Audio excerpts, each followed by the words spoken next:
अस्सलाम वालेकुम दोस्तों, कैसे हो? उम्मीद है कि सब खैरियत से होंगे। अल्लाह आप लोगों को ऐसे ही खुश रखे। सरकार दो आलम सल्लल्लाहु अलैहि वसल्लम की जिंदगी पर बनने वाली वीडियो सीरीज का ये तीसरा हिस्सा है, यानी पार्ट 3 है। थोड़ा हम रिकैप कर लेते हैं कि हमने दूसरे हिस्से में क्या सुना, ताकि ये तीसरा हिस्सा हमें अच्छे से समझ में आए।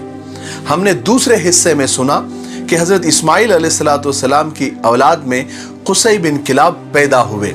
उन्होंने मक्का की तरक्की के लिए खूब काम किए और बड़े बड़े फैसले लिए। कुसै बिन किलाब के 4 बेटे थे। सबसे बड़े बेटे अब्दुद्दार और छोटे बेटे अब्द मुनाफ थे। कुसै बिन किलाब के बाद ये लोग काबा के ट्रस्टी बने। उसके बाद हाशिम, जो कि हमारे नबी सल्लल्लाहु अलैहि वसल्लम के परदादा थे, अपनी कौम के बहुत शरीफ, नेक और सखी इंसान थे, वो ट्रस्टी बने।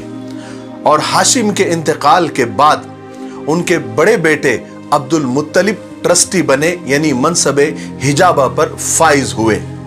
अब्दुल मुत्तलिब हमारे नबी के दादा थे। चूंकि जमजम का कुआं बंद कर दिया गया था, जो कि कबीले बनु जुरहुम ने बंद कर दिया था, और लोग तो जमजम को भूल ही गए थे। उस वक्त से लेकर तो अब तक मक्का में पानी की बहुत तकलीफ थी। इसलिए अल्लाह तबारक व तआला ने मक्का वालों के हाल पर रहम किया और ख्वाब के जरिए अब्दुल मुत्तलिब को जमजम का कुआं खोदने की हिदायत दी और जगह भी बता दी गई। और जमजम का कुआं खोदने के लिए चूंकि अब्दुल मुत्तलिब के पास आदमी नहीं थे, तो उन्होंने कुरैश से मदद मांगी, अपने अपने कबीले से मदद मांगी। लेकिन कुरैश ने मदद तो क्या करते, अब्दुल मुत्तलिब को भी कुआं खोदने से मना किया। उस वक्त अब्दुल मुत्तलिब को सिर्फ एक ही बेटा था, जिसका नाम हारिस था। दोनों बाप बेटे ने मिलकर वो कुआं खोद डाला, लेकिन बहुत तकलीफ हुई आदमियों की कमी की वजह से। उस वक्त अब्दुल मुत्तलिब ने अल्लाह तबारक व तआला से दुआ की। दुआ क्या की? मन्नत मांगी और कसम खाई कि ए अल्लाह, मुझे 10 बेटे दे दे, ताकि वो मेरे काम में हाथ बटा सके और मुझे दूसरों का मोहताज न बनना पड़े। अगर ए अल्लाह तूने मुझे 10 बेटे दे दिए, तो एक बेटा अल्लाह के नाम पर, यानी तेरे नाम पर मैं कुर्बान कर दूंगा, जुबा कर दूंगा। और अल्लाह तबारक व तआला ने उनकी दुआ भी कबूल कर ली और उनको 10 बेटे अता कर दिए। जब वो जवान हुए तो अब्दुल मुत्तलिब को अपनी कसम पूरी करने का इरादा हुआ, तो उन्होंने उस वक्त के हिसाब से कुरा अंदाजी की, जो भी उसकी तरतीब हो सकती थी। हम उसको समझने के लिए चिट्ठियां बोलते हैं। जब वो चिट्ठियां डाली उन्होंने 10 बेटों की, तो नाम निकला सबसे छोटे बेटे जनाबे अब्दुल्ला का। और जनाबे अब्दुल्ला हमारे नबी के वालिद थे। अब आगे सुनते हैं। अगर अब भी आप लोगों के समझ में नहीं आया, तो आप वो दोनों वीडियो पार्ट 1 और पार्ट 2 पहले देख लीजिए।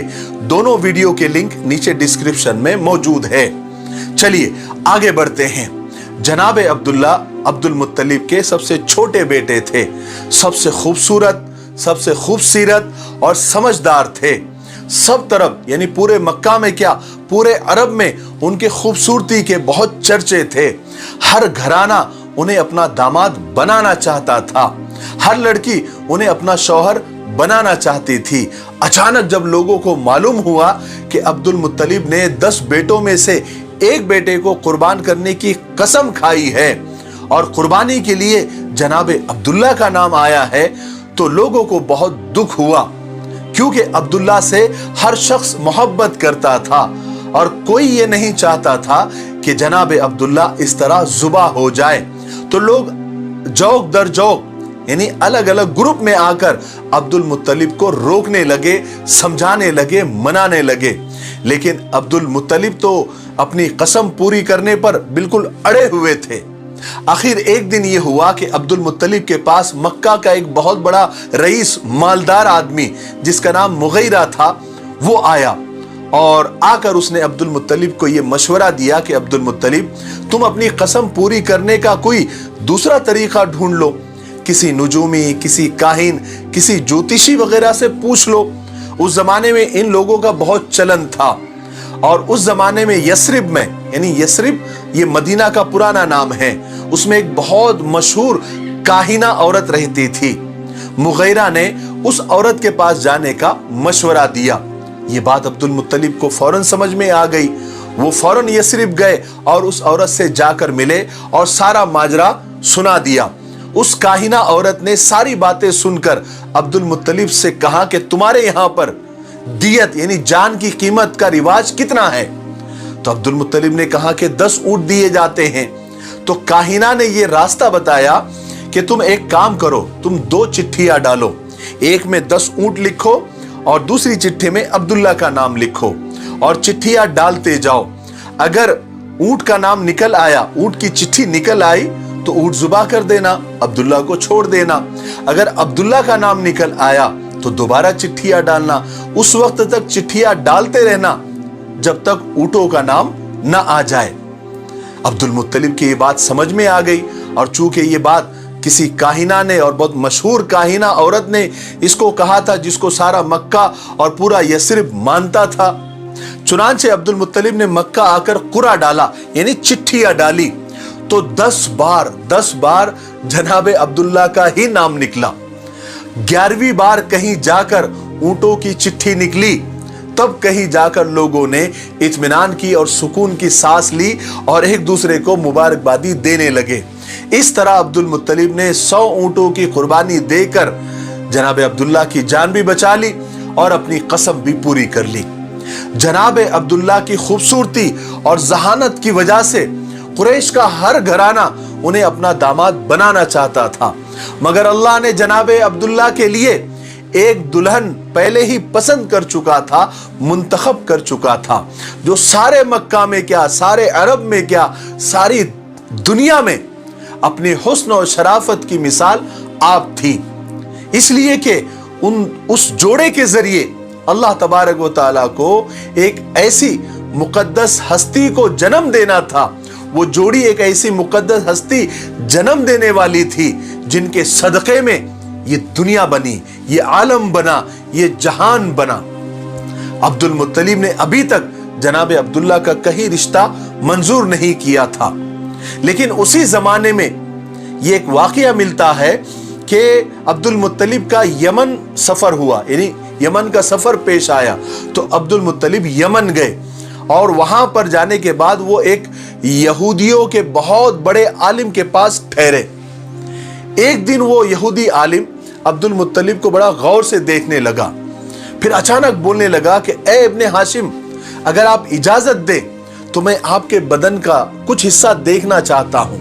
अब्दुल मुत्तलिब को बड़ा ताज्जुब हुआ, मगर उन्होंने इजाजत दे दी क्योंकि वो यहूदियों का बड़ा आलिम था। अब उस यहूदी आलिम ने अब्दुल मुत्तलिब का बदन टटोलना शुरू किया, यानी देखना शुरू किया। देखते देखते उसकी नजर अब्दुल मुत्तलिब की नाक पर पड़ी और उसने जल्दी से अब्दुल मुत्तलिब के नथने देखे और पुकार उठा कि मुबारक हो तुम्हें ए इब्ने हाशिम, मुझे एक तरफ से नबूवत का पता चलता है और दूसरी तरफ से सल्तनत और बादशाहत का पता चलता है। फिर उस यहूदी आलिम ने कहा कि ए अब्दुल मुत्तलिब, अपने बेटे का रिश्ता बनु ज़ोहरा के खानदान में ही करना, क्योंकि इसी खानदान में नबूवत के मुझे आसार दिखते हैं। अब्दुल मुत्तलिब ने बात को गौर से सुना और मक्का आ गए। सफर खत्म हुआ। उस वक्त हर घराना जनाबे अब्दुल्ला को हासिल करना चाहता था और कोशिशें भी कर रहा था, रिश्ते भी भेज रहा था, मगर अब्दुल मुत्तलिब रिश्ता कबूल करने से पहले अब्दुल मुत्तलिब ने तहकीक की कि बनु ज़ोहरा में कोई लड़की है या नहीं। फिर उन्हें पता चला कि बनु ज़ोहरा में एक लड़की आमिना है जो शादी के लायक है और जो वहब की बेटी है। उन्होंने फौरन जनाबे अब्दुल्ला के लिए रिश्ता भेजा। हजरत आमिना के माँ बाप खुद ही जनाबे अब्दुल्ला को बहुत यानी हर तरह से पसंद करते थे। पैगाम मिलते ही उन्होंने फौरन रिश्ता मंजूर कर लिया। उसके बाद थोड़े ही दिनों के अंदर खानदान बनु ज़ोहरा की बेटी हाशमी घराने में बियाह कर आ गई और शादी के बाद ही जल्दी ही हजरत आमिना उम्मीद से हो गई, यानी प्रेग्नेंट हो गई। फिर हुआ यह कि हजरत आमिना के हामिला और प्रेग्नेंट होने के बाद एक वाकया पेश आया। वाकया क्या था? एक दर्दनाक हादसा था। उस जमाने में एक तिजारती काफिला यानी एक बिजनेस टूर मक्का से शाम जाने वाला था, जिसके साथ जनाबे अब्दुल्ला का भी जाना बिल्कुल तय था। चुनांचे नई नवीली दुल्हन से रुखसत लेकर जनाबे अब्दुल्ला काफिले के साथ मुल्क शाम रुखसत हो गए। शाम पहुंचकर काफिले ने जो भी उनको लेन देन करना था, खरीदो फरोख्त करनी थी, सामान लेना बेचना वगैरह सब पूरा अपना वो निपट कर वो काफिला मक्का के लिए वापस रवाना हुआ। लेकिन अल्लाह को ये मंजूर नहीं था कि जनाब अब्दुल्ला दोबारा घर लौटे, अब्दुल मुत्तलिब अपने बेटे को दोबारा देखे और जनाब अब्दुल्ला अपनी नई नवीली दुल्हन से फिर मिले। जब ये काफिला यसरब पहुंचा तो अचानक जनाब अब्दुल्ला की तबीयत खराब हो गई और कुछ ही दिन के बाद उनका इंतकाल हो गया। उन्हें यसरिब के करीब ही एक मकाम इबवा पर या अबवा पर दफन कर दिया गया। जब ये खबर मक्का पहुंची कि जनाब अब्दुल्ला का इंतकाल हो गया है तो मक्का में कोहराम समझ गया। हर छोटा बड़ा अपना पराया, हर कोई गमजदा था, हर कोई रो रहा था, क्योंकि सब जनाब अब्दुल्ला को बहुत चाहते थे और उनकी अभी अभी शादी भी हुई थी और उनके घर बच्चा पैदा होने वाला था। मगर जिस खुदा ने इस घर को, इस घराने को ये गम दिया था, उसी घराने को खुदा एक बहुत बड़ी नेमत से नवाजने वाला था, जिसकी खुशियां हर गम पर भारी होने वाली थी। चुनांचे वक्त गुजरता गया, हजरत आमिना के यहां पैदाइश के दिन करीब आते गए।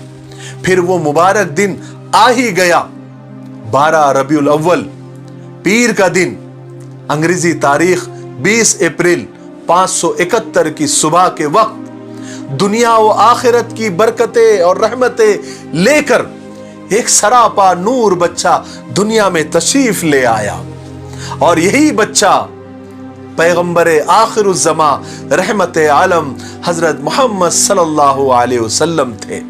सब दरूद शरीफ पढ़ ले और जब भी सरकार दो आलम सल्लल्लाहु अलैहि वसल्लम का नाम आए तो जरूर दरूद शरीफ पढ़े, इसका एहतमाम करें। बड़ा बदनसीब है वो इंसान कि जिसके सामने सरकार दो आलम का नाम आए और वो दरूद शरीफ न पढ़े।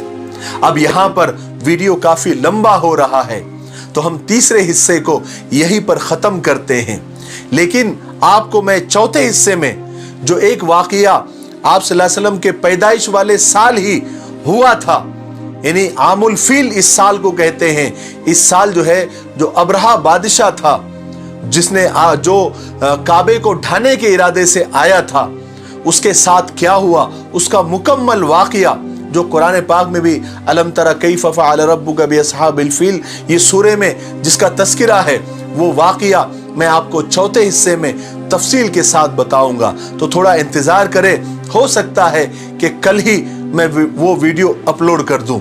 लेकिन वीडियो ख़त्म करने से पहले मैं एक दरख्वास्त आप लोगों से करना चाहता हूं कि कल हमने वॉइस ऑफ रशीद मिफ्ताही पर एक वीडियो अपलोड कर दिया है, नया वीडियो है जिसमें हमने बताया है कि जनाब मोहम्मद रसूल पाक सल्लल्लाहु अलैहि वसल्लम पर जादू का असर क्यों हुआ था और ये जादू क्या होता है और जादू का असर कितना होता है, ये सारी चीज़ें हमने वो वीडियो में बता दी है। उस वीडियो का लिंक भी नीचे डिस्क्रिप्शन में दिया हुआ है, आप उसको भी देख लीजिए, ठीक है। और इस वीडियो को, ये जो हमने सीरीज शुरू की है जिसका तीसरा हिस्सा भी रिकॉर्ड हुआ है जो आपके सामने है और चौथा हिस्सा इंशाअल्लाह कल आएगा, ये वीडियो को आप अपने वादे के मुताबिक 5 लोगों को ज़रूर शेयर करें ताकि जनाब मोहम्मद रसूल पाक सल्लल्लाहु अलैहि वसल्लम की ज़िंदगी हर नौजवान तक, हर छोटे बड़े तक पहुँचे और लोगों की जो गलत फहमियाँ हैं वो दूर हो जाए, ठीक है। तब तक मेरे लिए, पूरी उम्मत के लिए और पूरी इंसानियत के लिए खैर और भलाई की दुआ करते रहे।